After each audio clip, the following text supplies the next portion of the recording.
Hey guys, today I'm talking about raised vegetable garden beds and the most critical mistakes that almost all beginners make. I've made some of these mistakes myself, but I'm going to go through each one of them quite carefully, from maybe most important to least important, but there's going to be quite a few. The first one is location. If you don't put it in the right location, then you need to have something like this. This is a simple way, and I'll show you up close in the greenhouse. So I'm going to be in and out of the greenhouse showing each one of these products that you can purchase that will make sure that you have pure success when planting your vegetable garden in raised beds. So like I said, I'm a fanatic on doing this because our soil quality is not really optimum for vegetables. So let's go into the greenhouse and I'll show you this first and most important product right here. So when you're planting your vegetable garden, this is the most critical part you got to get right, because if you don't get this right, you're going to be really disappointed in the performance of your vegetable garden overall. There's very few plants that will grow vegetable wise that will grow in deep shade or even moderate shade, and this little sun calc made by sun calc, or maybe it's made by rapid test, I'm not sure which, but there's a light sensor on this and it comes with a stake like this. You put it in the ground, you leave it there all day, and within 24 hours it's going to give you a result. I'm going to give you a close-up of all the potential results you could get from this little device right here. It's not expensive at all, but whenever you're planting something, you can look at the label and it'll tell you what is the sun requirements for that plant or that vegetable, and it's really easy to understand. Let me give you a close-up of it real quick. So I want to make sure there's not a glare off it and you can easily read this, but made by rapid test, and I guess the type is called sun calc, but you have full sun, partial shade, full shade, and there's an on-off button here. I think our battery's getting a little weak, so I'm going to have to replace it. But this little device right here will tell you if you're planting in the right area. So you just leave it out, let it do its thing through an entire day's sun cycle. Make sure you don't do it on a cloudy day so you get accurate results. I'll put a link in the description if you're interested in having one of these. Now maybe you can eyeball it, but if you have a lot of trees around, you want to kind of get an estimate of exactly how much sun you're getting each day in a specific spot. If you have no trees, then you know you have a full sun area. So guys, the second biggest mistake you can make is not using treated lumber. Now you might think this is not treated, but actually it was. This bed is approaching 20 years and it's been here with no problems.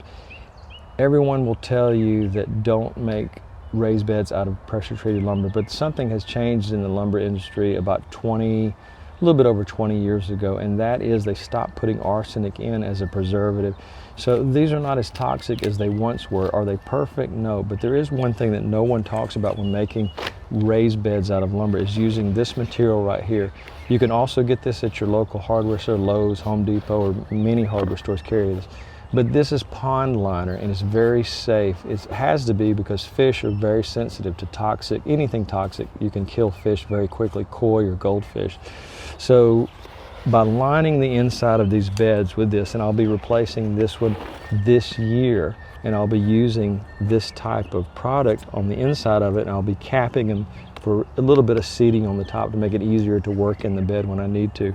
But by using this product right here, you can cut it into 12-inch strip, 12-inch, 12, 14 inches, however big you need it, and putting it around the inside of your bed.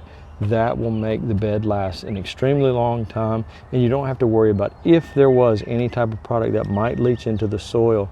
You can stop that with this type of pond liner. So again, if there's some at Amazon, I'll try to put a link in the description, but it's so heavy, you're probably better off getting it at your local hardware store. So the next mistake a lot of people make is making their beds too wide. You want to be able to work comfortably in and around your bed.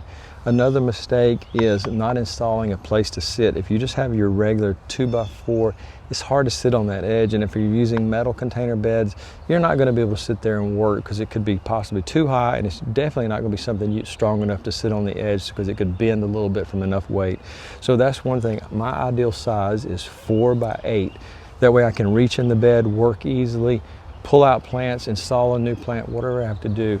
But just remember, for me, I believe the ideal size is 4x8. Now the next mistake you can make is making your beds too shallow. These are 2x12s. I once had a set of beds that were only made with 2x6s and they were too shallow. The optimum planting depth for vegetables is around 12 inches, maybe 18 inches maximum, but you should be able to get by with no problem 12-inch beds. So if you only have 2x6s, you need to double those and make it at least 12 inches deep. Another issue that I have is settling. You always need to keep adding soil to it because you're going to have natural settling and compaction as the soil decomposes and things like that. So just remember, each year you want to add a little bit of black cow mixed in with a few other ingredients, and I'll give you the recipe for what I think is the perfect soil recipe. But anyways, that's one thing you need to remember, is make sure your bed is at least 12 inches deep. Now I wanted to give you an idea of how much effort I put into making this garden perfectly level. Having uneven ground is a really bad thing for these beds. You want to make it as level as possible, even if you have to use one of the bubble type levelers to make sure that each bed is perfectly level, because you can have water pooling, you could have runoff, you could have loss of soil from the water running too quickly one direction. I rented a bobcat and leveled this entire area. This used to be a pretty good grade here.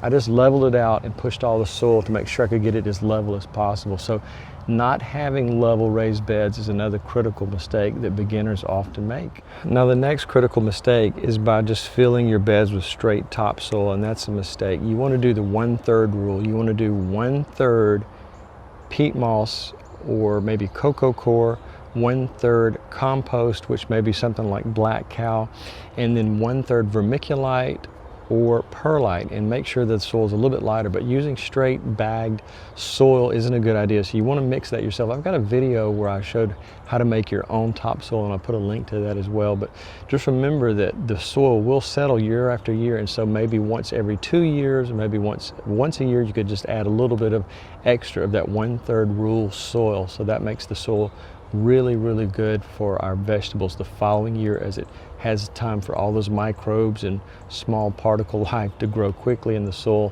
throughout the fall and then again into the spring before you start planting. Now another critical mistake is, before you put in the soil, is not putting down a weed barrier or something even thicker like this very well draining tarp. It will allow water to go through, but it makes it hard for any type of roots to come up. Even though the trees are a good 20 to 30 feet from some of these beds, you still can have those roots, even the small roots, traveling far out from the tree. When you look at a tree above ground, you can estimate that the root system is the same size or even further spread out than the top of the tree.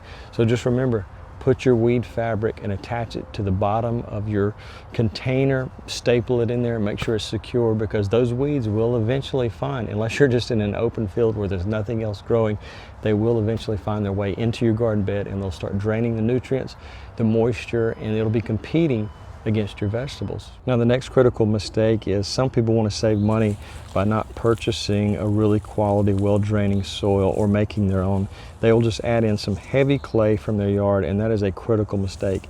If you add something like that to these beds, then you're going to really mess up, because we want the soil to be as well draining as possible. Probably the one component of it that doesn't drain quite as well is the black cow, but remember, that's only 1/3 of our makeup here. So just remember, when you do your bed, don't skimp on the soil. That's one of the, really the most important part of a raised bed, is the quality of the soil, because you can make it out of the cheapest material you want to, but if you don't have quality soil, then you're off to a very bad start. It's a very common beginner mistake to try to save a little bit of cash. If you're wondering what these are called lunchbox reds, the best peppers, the best sweet peppers I've ever purchased, and I really like them. I save the seeds each year and restart another batch.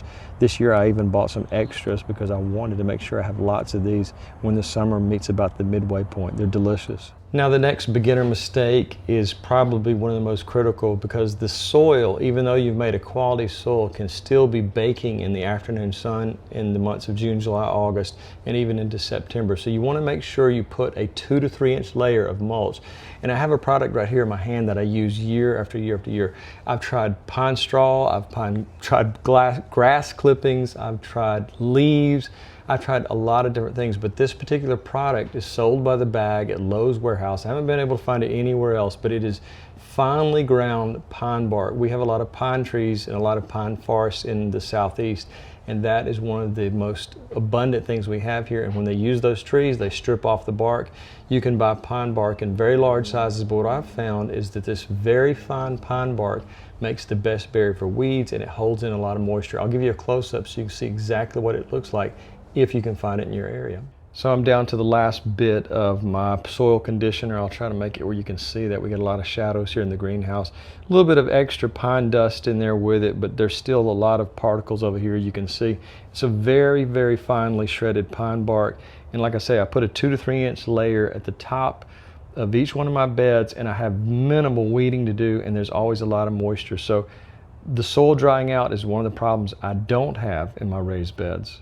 So the next beginner mistake a lot of people make is they plant their seeds, seedlings, or their purchased plants far too close together. If they're competing for light and nutrients and moisture, they can become diseased, they can become very weak in their production, so your yield may be very low. So you just want to remember, you want to space them depending on how big the plant's going to get. You know, a small cherry tomato plant may only take maybe a foot, foot and a half in space, but generally there's going to be somewhere on the tag or somewhere where you can read about the exact spacing of each vegetable. So a general rule of thumb is about 18 to 24 inches for vegetables in your vegetable garden, but some may require even more space, so you may only have to plant a few of the large zucchinis in one large bed, where cherry tomatoes you may be able to fit 6 or 8 in one bed. So guys, that is the first 10 things, the most critical things when it comes to raised beds that you want to do to make sure that your yield is high, that your plants are disease-free, and your vegetables are a complete success by at least the middle of summer.